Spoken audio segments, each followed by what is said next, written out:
ধারাবাহিকের শুরুতে দেখা যাচ্ছে তোষা তো বিদ্যাকে সাহস দিচ্ছে আর বলছে তুমি হাতে করে চকটা তুলে নেবে, তুমি বোর্ডে লিখবে যে হোয়াট ইজ পিটুইটারি গ্ল্যান্ড। তুমিই তো বলো যে সমস্ত নাকি পিটুইটারিক্যাল গ্ল্যান্ডের খেলা, তাহলে এই খেলায় তুমি কেন ভাসছো? তুমি জাগো, তুমি মাথা উঁচু করে বাঁচো, তুমি যাও আদালতে গিয়ে বলো, তুমি নিশ্চিত করো যে এই ক্লাসটা তুমি নিতে পারবে, আর আমি এটাও নিশ্চিত যে তোমার কথায় আদালত রায় দেবে, আর আমি তোর পাশে সব সময় আছি।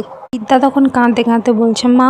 তোষা তখন বলছে হ্যাঁ, আমি তোকে গর্ভে ধারণ করিনি ঠিকই, ছোটবেলা থেকে তোকে কত অবহেলা করেছি, কত তাচ্ছিল্য করেছি, আর প্রায়শ্চিত্ত করব এবার। তুই যেভাবেও কোর্টে পৌঁছা, আমি তোর পাশে আছি আর আমি তোর পাশে থাকবো। আমি যাচ্ছি, আমি প্রমিস করছি আমি তোর হাত ধরবো, আমি রাজি নই যে হাত ছেড়ে চলে যাব।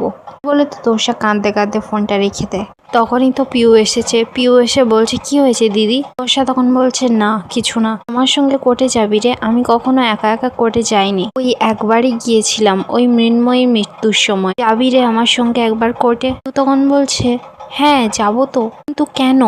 তখন তো তোষা বলছে বিদ্যা খুব বিপদে আছে, ওর একমাত্র অবলম্বন ছিল ওই ছাত্রছাত্রীদের পড়ানো, সেটাও কেড়ে নেওয়া হয়েছে, এটা কিছুতেই হতে পারে না। পিউ তখন বলছে হ্যাঁ দিদি নিশ্চয়ই। তোষা তখন বলছে তাড়াতাড়ি চল। অপর দিকে দেখা যাচ্ছে বিদ্যা তো কোর্টে তাড়াতাড়ি পৌঁছে গেছে। ঠিক তখনই সেখানে তোষা আর পিহু চলে এসছে। তোষা বিদ্যাকে বলছে তুই কখন এসে পৌঁছেছিস? বিদ্যা তখন জানাচ্ছে এই তো মা একটু আগে। তোষা তখন বলছে জজ সাহেবের সঙ্গে কথা হয়েছে, কোথায় আছে? বিদ্যা তখন বলছে উনি ওখানেই আছে, ভিতরেই আছেন। তোষা তখন বলছে উকিল কি বললেন?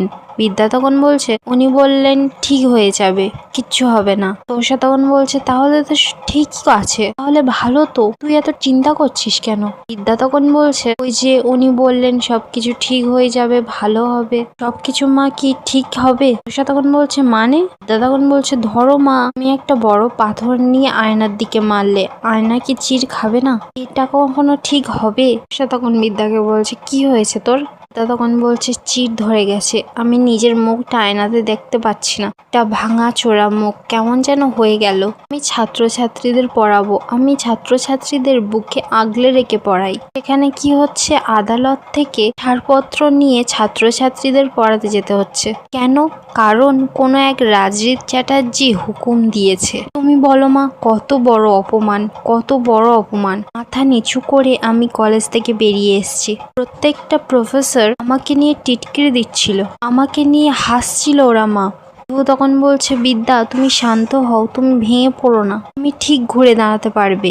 বিদ্যা তখন বলছে আমি কি আর ঘুরে দাঁড়াবো কাকি, আমার তো সব জায়গায়, আমার ডায়ে বাঁয়ে সব দিকেই তো রাজরিত ছিল ভরসা, এখন আমার চারিদিক শূন্য, এখন তো আমি কান্নার আওয়াজ ছাড়া কিছু শুনতে পাচ্ছি না। রাজরিত আবার একটা নোটিশ করেছে মা, আমি নাকি খুব খারাপ, সেখানে লেখা আছে একটা দামি গাড়ি, একটা দামি ব্র্যান্ডেড জুতো নাকি আমার বাড়ির বাইরে রাতের বেলায় দাঁড়িয়ে আছে। কে কে আমি কিছুই বুঝতে পারছি না, কোনো এক কবি নাকি কনিষ্ক বিশ্বাস, আমি তো তাকে চিনিই না।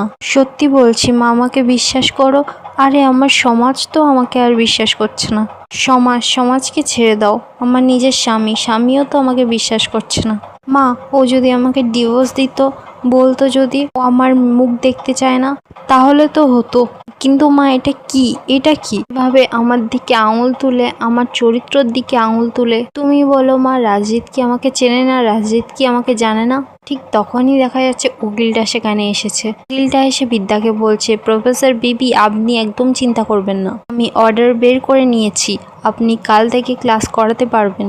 বিদ্যা তখন উকিলটার কাছে হাত জোড় করে বলছে আপনার কাছে আমি চিরকৃতজ্ঞ রইলাম। উকিলটা তখন বলছে ওইসব কৃতজ্ঞ জানানোর দরকার নেই, এটা তো অন্যায় হচ্ছে, আর যাওয়ার সময় ফাইলটা নিয়ে যাবেন, নিয়ে ছাত্রছাত্রীদের ভালো করে পড়ান, আপনার মতো প্রফেসরের কলেজের দরকার আছে, তাই শুধু ক্লাসে নয় বাস্তব জীবনেও পড়ান। বলে তো উকিলটা ওখান থেকে চলে যায়। তোর সাথে এবার বিদ্যাকে বোঝাচ্ছে এবার এখান থেকেই তুই ঘুরে দাঁড়া। তোর দেয়ালে পিঠ ঠেকে গেছে, তোরা এবার এগিয়ে যাওয়া ছাড়া আর কোনো উপায় নেই। তুই এবার লড়াই কর, লড়াই করে উপযুক্ত সবাইকে শিক্ষা দে। তুই রাজদেব চ্যাটার্জিকে শিক্ষা দে, রাজরিতকে শিক্ষা দে, কাশ্যপ, তারপর কপিল, সবাইকে তুই শিক্ষা দে। ছোটবেলায় তোকে বিদ্যা নামটা এমনি দেয়নি, তোকে সকলকে শিক্ষা দেওয়ার জন্যই দিয়েছে।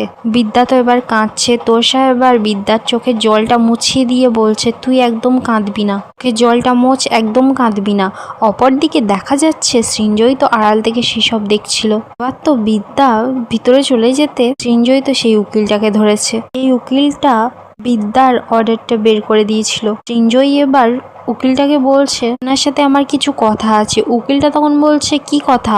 এমনি থেকেও আমি এখন বিজি আছি, এখন আমার কথা বলার সময় নেই। সৃঞ্জয় তখন বলছে মোটা টাকার গাছ, যত টাকা লাগবে আপনি পেয়ে যাবেন। 50,000, 1 লাখ, 2 লাখ, 3 লাখ। আপনার ফিস বোধহয় ওইসব 3,000, 4,000, 5,000 টাকা হবে, তাই না? আমি আপনাকে 5 লাখ টাকা দিতে পারি। উকিলটা তখন বলছে কি ব্যাপার বলুন তো আপনার? সৃঞ্জয় তখন বলছে বলবো, আপনার সাথে কোথাও বসতে পারি? আপনার সাথে চা খাবো বসে। উকিলটা তো তখন বলছে হ্যাঁ আসুন। অপরদিকে দেখা যাচ্ছে রাজরিত তো বিদ্যার কথা চিন্তা করছে। ঠিক তখনই সেখানে প্রীতি কফি নিয়ে চলে এসেছে। কফিটা তো রাজরিতের হাতে ধরিয়ে দিয়েছে। প্রীতি তখন বলছে কি রে, এত তাড়াতাড়ি ফিরে এলি? রাজরিত তখন জানাচ্ছে কাজ তাড়াতাড়ি শেষ হয়ে গেল তাই ফিরে এলাম। রাজরিতের তো খুব মন খারাপ আর বলছে ড্যাডির কি খবর, ড্যাডি কি করছে? প্রীতি তো এবার নাটক করতে করতে বলছে ড্যাডি ঘুমাচ্ছে। তবে না, ড্যাডি খুব ভালো, খুব ভাগ্য ভালো, তোর মতো পুত্র সন্তান পেয়েছে। রাজরিত তখন বলছে আমি জানি একজন পুত্রের কর্তব্য, পিতা মাতা তাদের। রুষা তখন এসে বলছে আর স্ত্রীর কর্তব্যটা? রাজজিৎ তো এবার উঠে এসে রুষাকে জ্ঞান দিচ্ছে বড় বড়, বলছে রুষা তোর বয়সটা এখন কম, তাই আমাকে এসব ভারী ভারী প্রশ্ন করিস না। তুই যতক্ষণ না কোনো সম্পর্কে জড়াবি, যতক্ষণ বিয়ে করবি, ততক্ষণ না এই রসায়নটা তুই বুঝতে পারবি না। রুষা তখন বলছে তোর মতো আমি বুঝতেও চাই না, যদি তোদের মতো আমি বুঝি না তাহলে তোদের মতো সম্পর্ক আমাদেরও হবে। পায়েল তো সেখানে চলে আসে আর রুষাকে বলছে রুষা তোর এত বড় বড় কথা হয়ে গেছে, সামলে কথা বল। রুষা তখন বলছে তুই এত বকছিস কেন? তুই কি আমাকে দাবরানি দিবি? কি আমার মুখ বন্ধ করে দিবি? প্রীতি তো এবার রুষাকে বলছে রুষা তুই একটু আস্তে কথা, বাবা কিন্তু ওই ঘরে রয়েছে, যদি শুনতে পায়। প্রীতি তখন বলছে সেই সেন্স আছে নাকি ওর? পায়েল তো তখন বলছে বড্ড ওই ভালোবাসার মানুষ হয়েছে না ওই বিদ্যা ব্যানার্জি। ঠিক তখনই তো রাজজিতের ফোনে সেই উকিলটা ফোন করেছে যে বিদ্যার সেই কাগজটা বার করে দিয়েছিল, ক্লাস করানোর কাগজটা। ফোন করে বলছে আপনি কি রকম মানুষ? হ্যাঁ, দেশে কি আইন কানুন বলে কিছু নেই? আপনি একজন প্রফেসরকে অসম্মান করে অপমান করে কলেজ থেকে বের করে দিলেন। হ্যাঁ, আপনি কি ভেবেছেন? হ্যাঁ, আপনার কাছে পাওয়ার আছে বলে আপনি যা খুশি তাই করতে পারেন? আপনি কি ভেবেছেন দেশে কি আইন কানুন বলে কিছু নেই? আমি কিন্তু এই কেসটা নিয়ে কোর্টে মুভ করেছি, আমি কিন্তু অর্ডার বের করে নিয়েছি, কাগজটা বের করে দিয়েছি। বিদ্যা ব্যানার্জি কিন্তু ওই কাগজটা নিয়ে আপনার মুখে ছুঁড়ে মারবে, আমি বের করে দিয়েছি। রাজজিৎ তখন বলছে কি বলছেটা কি আপনি? উকিলটা তখন বলছে হ্যাঁ, বিদ্যা ব্যানার্জি কাগজটা নিয়ে আপনার নাকের ডকায় ছুঁড়ে মারবে আর আপনার চোখের সামনে ক্লাস করাবে। এখানেই আজকের পর্বটি শেষ হয়ে যায়। আপনাদের কি মনে হয় উকিলটা কি সৃঞ্জয়ীর কথা মতো কাজ করছে? আপনাদের কমেন্টে মতামতটা অবশ্যই জানাবেন।